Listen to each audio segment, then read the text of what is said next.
Welcome to the IK study force academy staff selection অর্থাৎ SSC জিডির একটি important notice কিন্তু published হয়েছে অফিসিয়ালভাবে।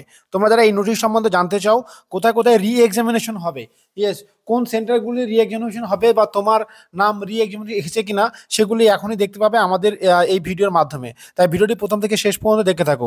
তবে তোমরা যারা বলবো তোমাদের যাদের পরীক্ষা খুব ভালো হয়েছে তাদেরকে বলবো তোমরা যদি আমাদের আবাসিক কোচিং সেন্টার আসতে চাও তাহলে তাড়াতাড়ি চলে এসো। সেখানে কিন্তু অলরেডি রান শুরু হয়ে গেছে। ইয়েস, রান মাস্টার দিয়ে স্পেশালভাবে রান করানো হচ্ছে। সেখানে তুমি এসে দেখতে পারো যে কীভাবে রান সেখানে করানো হয়, প্রত্যেকটা রানকে ভালোভাবে কীভাবে করানো হচ্ছে। তো তোমরা দেখতে থাকো। এখানে আসতে গেলে একেবারে নদিয়া জেলা করিমপুরে আসতে হবে। ফোন নম্বরটি হলো 7076650708। এই নম্বরে তুমি করতে পারো, চলে এসো। দেখো কি সারিবদ্ধভাবে সুন্দরভাবে ট্রেন দিয়ে একেবারে 100% লিখিতভাবে পাস করানো হবে। ইয়েস, একেবারে লিখিতভাবে পাস করানো হবে। তো আমরা দেখে নেব যে আজকে অফিসিয়াল নোটিফিকেশনে কি বলেছে সেটা একবার দেখে নেব। অফিসিয়াল নোটিফিকেশনে দেখতে পাচ্ছ যে the computer based examination constable GD arm police force কি বলা হয়েছে যে কিছু কিছু জায়গায় রি এক্সামিনেশন কন্ডাক্ট হবে। কেন?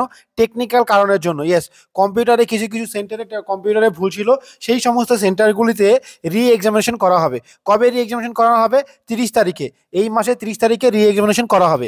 কতগুলো ক্যান্ডিডেট হবে? এবার কারা দিতে পারবে? তাহলে রি এক্সামিনেশনকে সবাইকে দিতে হবে না, সবাইকে দিতে হবে না। শুধুমাত্র যে সমস্ত সেন্টারগুলিতে ভুল হয়েছে সেই সমস্ত সেন্টারে সেই দিন যে সমস্ত ক্যান্ডিডেট উপস্থিত ছিল সেই সমস্ত ক্যান্ডিডেটরা রি এক্সামিনেশন দেবে। তো আশা করবো বুঝে গেছো রি এক্সামিনেশন কারা দেবে।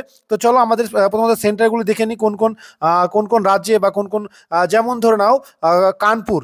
ইয়েস, কানপুরে 126 জন ক্যান্ডিডেট, ঠিক আছে। ওই রকম কানপুরে বিভিন্ন রকম যে সমস্ত বিভিন্ন রকম ভেন্যু ছিল, ঠিক আছে। সেই সমস্ত ভেন্যুতে কানপুর, বারাণসী, লখনৌ, আমরা আরও দেখে নেব রুকরি, হ্যাঁ, দেরাদুন, তারপরে ইটাইনগর, পাটনা, বারাণসী, ঠিক আছে।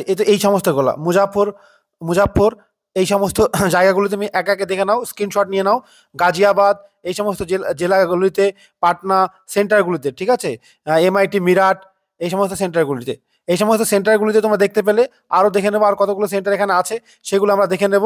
এবার তোমাদেরকে বলি যারা পশ্চিমবঙ্গ পুলিশের জন্য নিশ্চিতভাবে চাকরি পেতে চাও তাদেরকে বলবো চলে আসতে পারো আমাদের আইকে স্টাডি ফোর্স একাডেমিতে। ইয়েস, 100% গ্যারান্টি সহকারে চাকরি পাওয়ানো বা পাস করানোর ব্যবস্থা করা হবে। তাই দেরি না করে, সিট সংখ্যা সীমিত, আজকেই চলে এসো। যেখানে মাত্র 14,000 টাকা লাগবে, 14,500 টাকা দিয়ে ভর্তি হলে থাকা খাওয়া পড়াশোনা পুরোপুরি ফ্রি। চাকরি পেলে মাত্র 60,000 টাকা, এফওয়ার্ডটি থাকবার আর মাত্র কয়েকদিন। তাই দেরি না করে আজকে চলে এসো আমাদের এখানে। এছাড়াও আরও দেখতে পাচ্ছ বিভিন্ন রকম জেলা। তবে এখানে কিন্তু পশ্চিমবঙ্গের আমরা দেখলাম যে পশ্চিমবঙ্গের কোনো রাজ্য নেই। বিশেষ করে গাজিয়াবাদ, কানপুর, লখনৌ, বারাণসী এই সমস্ত সেন্টারে কিছু কিছু সেন্টারে কিছু কিছু ছাত্রদের টেকনিক্যাল ফল্ট হয়েছে। কোনো রকম কোনো কিছু নেই, টেকনিক্যাল ফল্ট হয়েছে সেই জন্য 30 তারিখে রি এক্সামিনেশন হবে। টোটাল মোটামুটি ছাত্র দেখতে পাচ্ছ আমরা, টোটাল হচ্ছে যে 16,185 জন। ইয়েস, 16,185 জনের রি এক্সামিনেশন হবে। তার মানে বুঝতে পারছো এই মাসে রি এক্সামিনেশন হবে। তার মানে মাঠ করার অনেক সময় পেয়ে যাবে। মাঠটা অনেকটাই পিছিয়ে গেলে এটা বলা যেতেই পারে। তো মাঠ করার সময় পাবে এবং মাঠ নিশ্চিত করতে চলে আসতে পারো। শুধুমাত্র মাঠ করার জন্য এখানে আসতে পারো। মাঠ করার জন্য সামান্য টাকা পয়সা লাগবে। কেমন কি লাগবে সেটা ফোনের মাধ্যমে যোগাযোগ করে তোমার সিটটি কনফার্ম করে নাও। এছাড়া আর্মির জন্য স্পেশাল, আর্মির জন্য 100% ফ্রি, থাকা খাওয়া পড়াশোনা ফ্রি। যারা আর্মির জন্য আছো তাড়াতাড়ি চলে এসো, তাদেরকেও 100% পাস করানো হবে। তো আজকে ভিডিও এই পর্যন্তই। ভিডিওটি তাড়াতাড়ি শেয়ার করে দাও বন্ধুদের মধ্যে।